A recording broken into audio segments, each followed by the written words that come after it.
قال الحبيب أحمد بن عبد الرحمن السقاف رضي الله عنه إلى قوله وقال رضي الله عنه أعمال الباطن مثل مكابدة النفس ومجاهدتها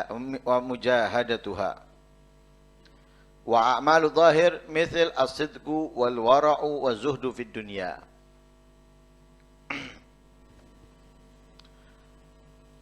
Perbuatan kita ini ada yang zahir, ada yang batin.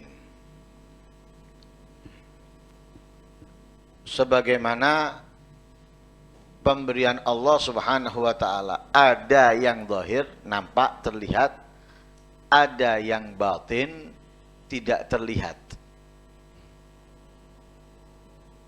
Yang tidak terlihat dari Allah untuk kita, pahalanya, kemuliaannya, atau sebaliknya azab dan murkanya itu lebih besar dari yang terlihat. Lebih membahayakan dari yang nampak.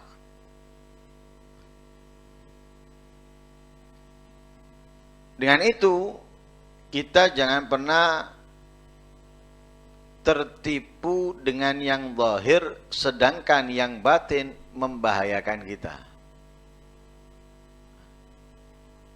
Jangan pernah kita bangga dengan yang zahir, sedangkan yang zahir sama sekali tidak sama alias berbeda dengan yang batin. Racun itu ketika akan diberikan kepada seseorang nggak mungkin diperlihatkan racunnya. Yang ada ditaruh di dalam makanan atau minuman. Sehingga yang memakannya, yang meminumnya akan mati karenanya. Bisa jadi makanan yang diberikan itu bukan makanan yang murah. Bukannya makanan yang tidak lezat, tidak sedap. Tapi justru makanan yang sedap, makanan yang nikmat, yang lezat. Yang membuat orang lahap memakannya atau banyak meminumnya. Intinya, dari yang memberikan racun tadi itu ingin membunuhnya. Walaupun ia mengeluarkan sesuatu yang lebih besar, yang penting orangnya mati.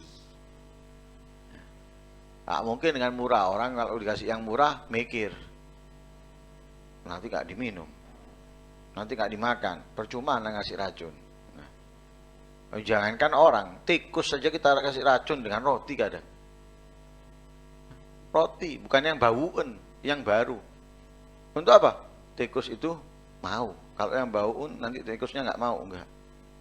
Apalagi manusia dengan makanan yang nggak enak, nggak mau. Dirasi yang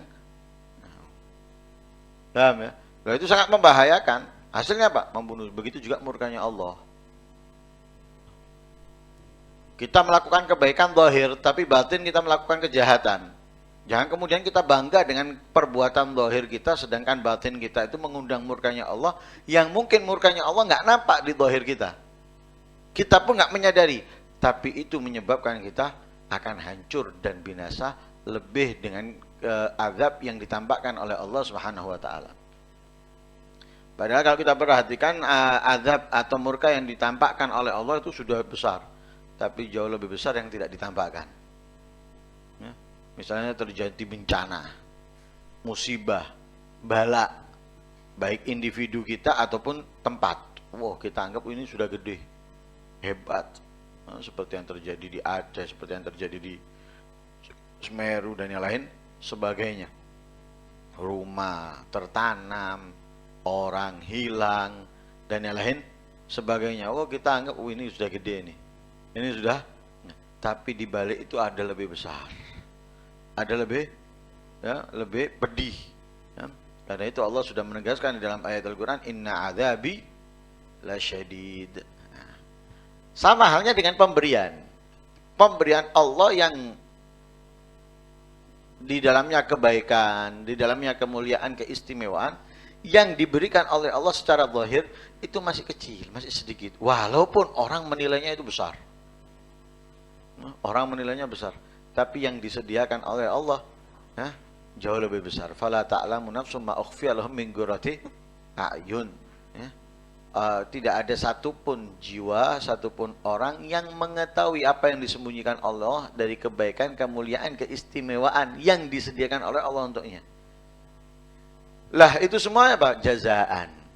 Sebagai balasan dari kebaikan yang mereka lakukan. Berarti apa yang disembunyikan Allah dari kemuliaan, keistimewaan itu lebih besar dari apa yang diberikan Allah kepada kita secara zahir. Secara zahir. Lah tapi perbuatan zahir dan batin tentunya yang lebih ringan dilakukan itu yang zahir. Batin lebih sulit. Sholat, membaca Al-Quran, menghadiri majelis, dan lain sebagainya itu masih lebih mudah dibandingkan amal secara batin.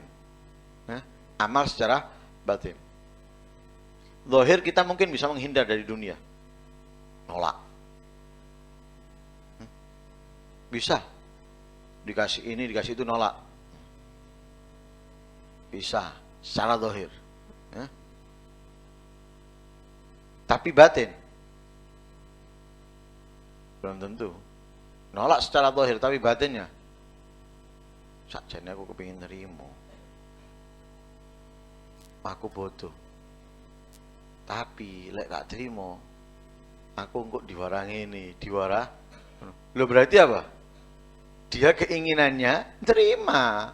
Dia mau menerima, tapi berhubung takut, khawatir, zahir menolak. Lah, berarti lebih berat mana? Batin. Batin lebih berat daripada zahirnya. Menolaknya mudah. Sama dengan misalnya melakukan kebaikan ini, kebaikan itu. Masih lebih mudah. Bangun malam. Kemudian berusaha mengistiqomahkan. Masih lebih mudah daripada batin. Ini perbandingan amalnya ya, bukan perbandingan kita melakukannya. Perbandingan amalnya, itu yang batin lebih sulit. Lebih berat. Lebih berat. Lah di situ amalul batin itu seperti itu tadi. Terus berusaha melakukan, terus berusaha mengerjakan, melawan diri untuk melanjutkan malesnya atau tidurnya, bangun, berdiri, berjalan, keluar untuk melakukan kebaikan. Nah, itu amalul batin, amalul zahir. Itu amalul zahir. Tidur, bangun, kemudian ke kamar mandi, wudhu, sholat misalnya, itu amalul zahir. Ya, kita bangun, kita kamar mandi, wudhu, kita sholat, itu amalul zahir semuanya. Memaksa diri untuk bangun, memaksa diri untuk melek, itu juga amalul zahir. Lah amalul batin apa? Benar-benar dalam melakukannya, mengerjakannya. Jadi bukan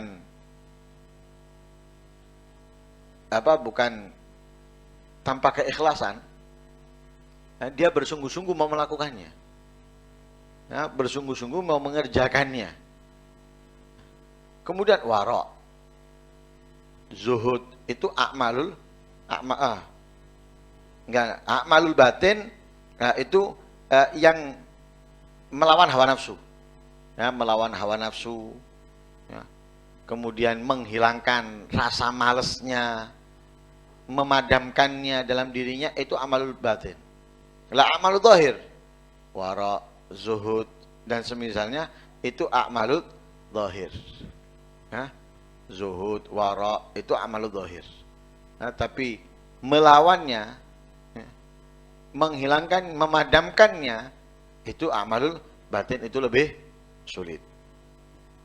Wa qala radhiyallahu anhu, kana salafus salih yatawadhauna ghayat at-tawadhu, ya'rifuna qadra al-ilm wa yu'tunahu haqqah, wa ya'rifuna qadra al-mansabah wa yu'tuna ma sahibaha haqqaha, wa kullu wahid minhum yu'ti qarinahu zaidan ala haqqih yuqayyiduna al-ilm bil amal. Para salafus saleh itu mereka dalam puncak ketawaduan. Mereka per orangnya, individualnya, itu sudah memiliki puncaknya sifat tawadu. Jadi bukan belajar, ya, bukan berusaha, tapi sudah memiliki dan sudah pada puncaknya.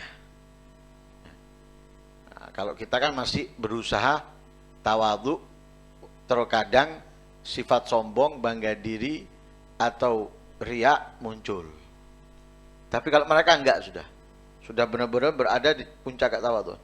Riak, sombong, bangga diri itu hilang sudah dari kehidupan mereka. Ya, berada di puncaknya ketawadhuan. Lah tawadhu itu kan dituntut dan diajarkan oleh Rasulullah kepada kita. Kepada kita. Karena apa? Memang lawannya itu dibenci oleh Allah dan tidak disenangi. Nah, lawannya tawadhu berarti apa? Sombong, ya, bangga diri. Itu lawannya tawadhu. Lah orang nggak mau, Allah membencinya. Allah tidak mencintainya. Buktinya apa? Dalam beberapa ayat Al-Quran sudah dijelaskan. La yuhibbul mustakbirin, la yuhibbu kulla mukhtalin fakhur. Ya. Kemudian karena bangga diri, walaupun jumlah besar, Allah kalahkan. Ya. Wa yawma Hunainin id a'jabatkum kathratukum falam tughni ankum syai'ah. Peperangan Hunain. Jumlah muslimin besar, banyak, tapi kalah. Kenapa? Karena bangga diri dengan banyaknya pasukan. Ya, banyaknya pasukan, bangga diri mereka. Ya, merasakan menang. Akhirnya kalah. Lah, itu juga menggambarkan bahwa nominal kecil atau jumlah sedikit itu bisa menang telak kalau mereka itu apa? Merasa hina, merasa rendah. Karena itu perbuat orang yang merasa bersalah, orang yang merasa penuh dosa dari pelaku kemaksiatan. Pelaku kemaksiatan merasa dirinya kotor, merasa dirinya hina, itu lebih baik daripada orang yang ahli ibadah tapi merasa dirinya mulia. Merasa dirinya suci, bersih. Mana yang lebih baik? Ahli maksiat yang merasa dirinya hina tadi itu. Karena itu para salaf enggak. Mereka tawadhu. Mereka rendah hati. Benar-benar rendah hati. Nah, karena itu peperangan Hunain kalahkan. Tapi justru peperangan Badar yang jumlahnya sedikit, peralatan sedikit, dimenangkan oleh Allah. Kenapa? Karena di situ penuh harapan kepada Allah. Ya, penuh harapan mereka kepada Allah dan tidak bersandar kepada dirinya sendiri.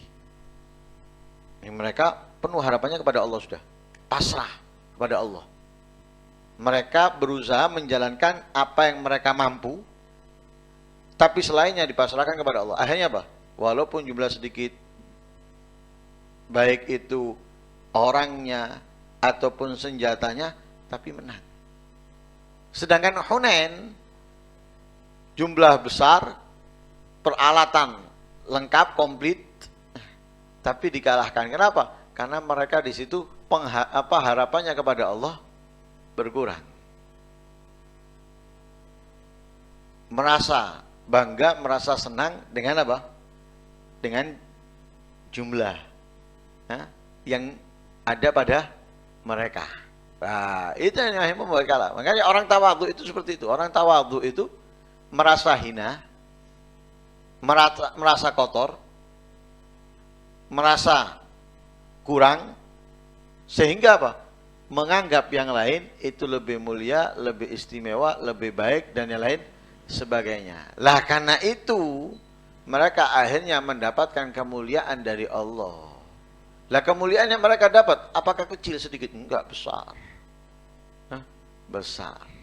Ya, bukan hanya di dunia tapi juga di akhirat. Lah mereka para salafus saleh itu mengetahui, mengenal keilmuan, kadar keilmuan, posisi ilmu itu mereka mengetahuinya.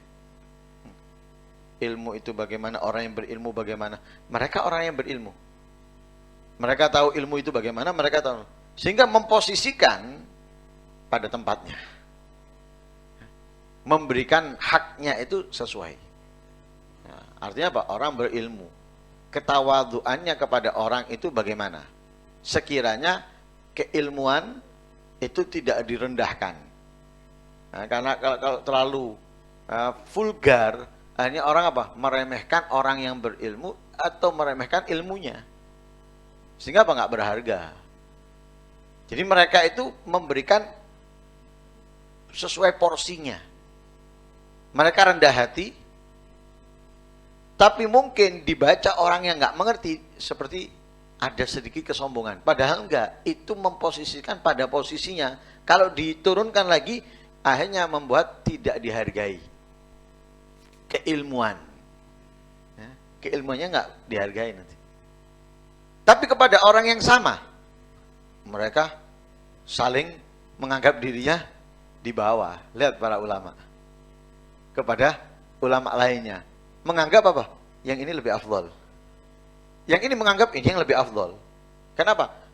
Posisinya sama. Diturunkan porsi, itu akhirnya apa? Mereka tetap menjalankan dan memberikan sesuai. Tapi kalau kepada orang awam, orang yang jahil, orang yang mungkar, mereka tawadhu, tapi memposisikan pada tempatnya sehingga orang yang maksiat, orang itu tadi itu enggak merendahkan keilmuan tadi itu. Merendahkan keilmuan. Akhirnya ilmu yang dimiliki ketika dibuat untuk menasehati, mengingatkan, terpakai. Kalau dia turunkan, akhirnya nggak terpakai. Dinasihati cocok ini, nggak terpakai akhirnya. Dia harus diberikan. Wa ya'rifuna qadral mansaba wa yutuna sahibahagaha. Orang yang punya kepemimpinan. Mereka mengetahui bagaimana orang yang memiliki kepemimpinan, mereka kenal, mereka tahu. Dan mereka para salaf ini akan memberikan orang-orang yang memiliki jabatan itu sesuai. Ya, sesuai kadar jabatan, tidak melebihi. Ya, tidak melebihi. Akhirnya apa? Yang memiliki jabatan tidak sewenang-wenang. Ya, tidak sewenang-wenang. Karena orang yang memiliki jabatan itu terlalu diunggulkan, akhirnya mereka memiliki apa? Sewenang-wenang, sakarepe. Semaunya. Yang ini, yang itu semaunya. Tapi ketika diberi orang yang memiliki jabatan sesuai, maka dia nggak akan sewenang-wenang. Dia akan berbuat dengan berpikir. Dia tidak akan mungkin melebihi dari apa yang semestinya. Nah, tapi kalau itu sewenang-wenang, itu tadi akhirnya. Nah, mereka para salafus saleh ini tahu bagaimana orang yang memiliki kepemimpinan, bagaimana mereka harus dihormati, bagaimana perintahnya harus dijalankan, mereka tahu. Dan mereka akan memberikan itu sesuai. Sehingga mereka tidak sewenang-wenang, dan mereka juga memiliki ketakutan kepada orang-orang yang berilmu dan orang-orang yang ahli ibadah. Sehingga apa? Itu tadi. Jalan sesuai. Ya, pada porsinya. Wa kullu wahid minhum yu'ti garina zaidan ala haqqihi. Setiap daripada mereka para salafus saleh ini memberikan kepada temannya melebihi apa yang menjadi haknya. Jadi dia haknya orang akan diberikan lebih. Tapi dia tidak pernah meminta yang lebih daripada haknya dari orang tersebut. Jadi dia akan memberikan melebihi hak yang harus dijalankan kepada temannya. Misalnya cukup ini, nah, tapi dia nggak akan memberikan cukup ini, ditambahkan ini dan ini. Pada temannya seperti itu dia akan memberikan lebih kepada temannya. Tapi dia tidak pernah menuntut lebih dari temannya. Dia memberikan lebih dari yang semestinya, yang perlu diberikan darinya kepada temannya. Tapi dia tidak pernah menuntut lebih dari temannya kepadanya. Nah, itu mereka para salafus saleh. Wa yugayyidunal ilm bil amal. Digabungkan, dinikahkan, dikawinkan ilmu itu dengan amal. Jadi bukan hanya sekedar punya ilmu, tapi mereka menjalankan ilmu. Jadi amalnya sesuai dengan keilmuannya. Ya, gabung. Nah, memang seperti itu. Karena ilmu itu, ya, kalau nggak kita amalkan akan hilang, akan pergi meninggalkan kita. Ya, makanya kita apa? Yahtiful ilm bil amal in ajabahu wa illa tahal. Ilmu itu, ya, perlu apa? Perlu amal. Ilmu itu gandeng dengan amal. Nah, gampangannya itu kalau bahasa kita, ilmu itu nilfon amal. Kalau dijawab, ya kesampaian apa yang dibutuhkan, apa yang diinginkan. Nah, kita nilfon seseorang. Kita membutuhkan sesuatu kan di situ. Minimal kabar. Bagaimana keadaan kamu? Minimal itu. Atau kita memiliki keperluan sesuatu. Mau ini, mau itu, dan lain sebagainya. Lah, ini tergantung apa? Tergantung telepon kita dijawabnya. Kalau telepon kita dijawab, kita akan bisa menyampaikan apa yang kita inginkan daripada orang tersebut. Tapi kalau nggak dijawab, ya sudah. Keperluan kita dari orang tersebut gagal. Akhirnya kita nggak mendapatkan. Nah, itu ilmu. Ilmu itu, ya, perlu amal. Kalau kita amalkan berarti ilmu tadi itu akan berkembang, akan bertambah. Tapi kalau tidak, irtahal. Ilmu yang kita miliki akan pergi. Ilmu yang kita miliki akan hilang. Walaupun kita belajar tahunan. Kok tahunan? Puluhan tahun. Belajar puluhan tahun. Tapi nggak diamalkan. Pergi. Hilang. Ditanya, nggak tahu. Lali pisan. Lupa wong dia nggak ngamalkan. Kalau ngamalkan dia ingat.